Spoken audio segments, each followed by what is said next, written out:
이제 말씀 중간에 대차 거래 잔고 이야기를 좀 해주셔서 그 상위에 있는 종목들 좀 체크를 해보면 가장 많은 게 지금 상단에 2차 전지랑 바이오가 자리를 하고 있습니다. 그러면 이쪽 섹터는 일단은 조심을 좀 해야 되는 걸까요? 네, 저는 조심하셔야 된다라고 우선 보고 있고요. 사실 이제 방산이나 조선 같은 경우에 이제 공매도가 장기적으로 봤을 때 크게 타격은 안 될 것 같아요. 어쨌든 실적을 지금 받쳐주고 있는 상황이기 때문에. 근데 아무래도 2차 전지 같은 경우에 우리가 지금 고점 대비 지금 70% 정도 밀린 종목들도 있지만은 여전히 좀 실적에 대한 부진이 좀 이어지고 있다라는 점에서 2차 전지는 여전히 좀 조심을 하실 필요가 있겠다라는 말씀 드리겠고요.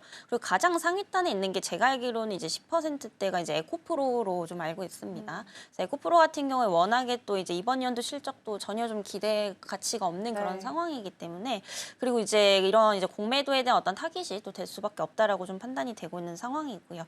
그리고 이제 전체적인 어떤 2차 전지 분위기를 보더라도 뭔가 이렇게 확 올라갈 수 있을 만한 이런 모멘텀이 부족한 것도 사실이거든요. 그래서 지금 이제 트럼프 정권이 들어서면서부터 아무래도 이제 전기차를 밀어줄 가능성은 굉장히 좀 낮은 상황이기 때문에 여전히 이 캐즘에 있어서 단기간적으로 좀 벗어나기 쉽지 않다라고 좀 보여지고 있는 상황입니다. 그래서 결국에 유럽에서도 지금 전기차 판매량이 지속적으로 좀 하락하고 있는 상황이라고 보시면 될 것 같고요.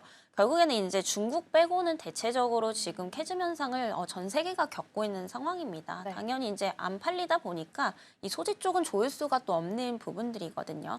특히나 이제 2차 전지 소재 관련해서 양극재, 음극재 쪽도 우리가 이제 가격 경쟁력 측면에서 본다면은 이제 중국과 비교했을 때 상대적으로 좀 밀리는 이런 현상들도 좀 있기 때문에 결국에 이제 앞으로 단기간적으로 업황이 크게 회복이 되기는 쉽지 않다라고 좀 말씀을 드리겠고요. 그래도 2차 전지를 꼭 보셔야 된다라고 한다면 저는 오히려 LG에너지 솔루션이나 뭐 SK이노베이션 쪽은 조금 괜찮다라는 말씀 우선 드리겠습니다. 물론 이제 업황에 대한 전체적인 분위기로 인해서 상단폭은 좀 제한적일 것으로 보이고 있지만 지금 SK이노베이션 같은 경우에 닛산 관련해서 또 수주 확보를 한 상황이죠. 그리고 LG에너지 솔루션도 최근에 이제 폴란드 관련해서 이제 배터리 공급 계약 얘기까지 또 나오고 있기 때문에 그나마 이제 개별 이슈가 있고 또 이로 인해서 어느 정도 개별적으로 실적이 단기간에 개선될 수 있는 이런 2차 전지 업황 쪽은 좀 단기적으로는 괜찮다라고 보고 있지만 사실 에코프로나 에코프로비엠 같은 경우에 이 소재 쪽은 지금까지 봐왔을 때 이게 단기간에 좀 실적 개선을 하기는 쉽지 않을 것으로 보이고 있어서 좀 2차 전지 쪽은 길게 보시기보다는 짧게 보시는 좀 전략 말씀드리도록 하겠습니다. 그쵸. 2차 전지 같은 경우에는 아직까지 뭐 업황이 개선된 부분이 확인되지 않고 있다 보니까 일단은 단기적인 관점 좀 제시를 해주셨고요. 대차거래 잔고 종목을 봤을 때 물론 모두 다 공매도로 연결되는 건 아니겠지만 그래도 상위에 지금 2차 전지랑 바이오 종목들이 많이 포진이 되어 있는 상황이라서 일단은 여기 올라와 있는 종목들은 공매도로 연결될 가능성이 높기 때문에 조금은 주의가 필요하다라는 부분도 함께 챙겨보시면 좋겠습니다. 오늘은 달러원 환율도 체크를 좀 해보겠습니다. 어제 1,470원 터치가 나왔고 오늘은 1,464원 10전 정도에서 현재 흐름세 보이고 있는데요. 전반적으로 봤을 때는 공매도 재개에 대한 불안도 있고 전국도 여전히 불안하고 관세도 좀 유연하게 행동한다라고는 하지만 아직까지 정해진 바가 없기 때문에 그에 대한 불확실성이 다 합쳐지게 되면서 결과값이 환율로서 1,470원 터치까지 좀 나오지 않았나 싶습니다.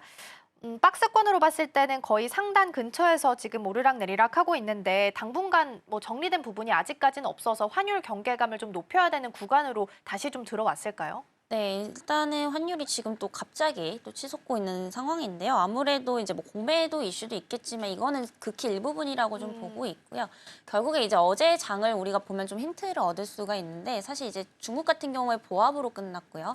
니케이나 이제 대만 각권 같은 경우에 미국장 따라가면서 나름 이제 플러스권으로 마감을 했었는데 우리나라만 유독 어제 코스닥이 마이너스 1% 넘게 빠지면서 이제 하락으로 마감을 했던 원인이 결국에는 이제 이 정치적인 어떤 리스크가 훨씬 더 좀 크게 작용을 하고 있다라고 좀 판단이 되고 있습니다. 어쨌든 뭐 지금 우리나라하고 미국하고 디커플링 현상은 일어나고 있지만 그래도 어떤 방향 정도는 조금 따라가주는 게 맞는 거거든요. 근데 이게 지금 아시아 주요국과 비교를 해보더라도 우리만 떨어졌다라는 것은 이제 개별적인 어떤 악재가 좀 껴있다라고 판단을 해볼 수가 있는 거고요. 그렇다라고 한다면 결국에 우리가 지금 개별적인 리스크라고 하면은 이 정치적인 리스크가 가장 크다라고 좀 보고 있기 때문에 결국에 이게 빠른 시일 안에 조금 해결이 되지 않는다라고 한다면 한다면 아무래도 환율은 다시 한번 또 1,500원 선까지도 갈 수도 있다라고 좀 판단이 되고 있습니다. 그래서 아무래도 이제 환율이 안정화가 되지 않다 보니까 외국인들도 지금 수급이 좀 적극적으로 들어오지 못하고 있는 이런 현상들이 조금 이어지고 있지 않나라고 좀 보고 있고요.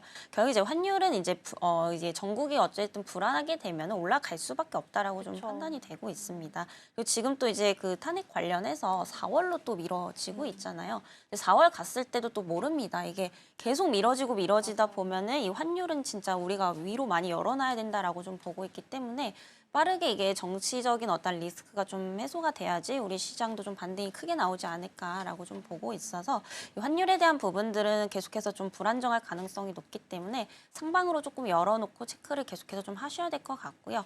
근데 또 이제 환율이 올라가면 이에 따른 또 수혜를 볼 수 있는 섹터들이 있죠. 그래서 아무래도 수출을 많이 하는 기업들, 그러니까 수출 주도형 기업들은 오히려 이제 달러에 대한 이제 환율이 올라가게 되면은 그만큼 이제 차익을 많이 벌 수가 있는 부분들이기 때문에 이와 관련해서도 또 이제 자동차 관련주들이 아무래도 수출 주도형 기업들이다 보니까 수혜를 좀 볼 것으로 예상이 되고 있는 상황이고요. 그리고 화장품주들이라든지 이제 식품주 쪽도 여기에 따른 좀 수혜를 볼 수 있기 때문에 이와 관련된 기업들도 한번 좀 체크를 해보시면 좋겠다라는 말씀 드리겠습니다. 근데 어제 코스피가 조금 떨어졌고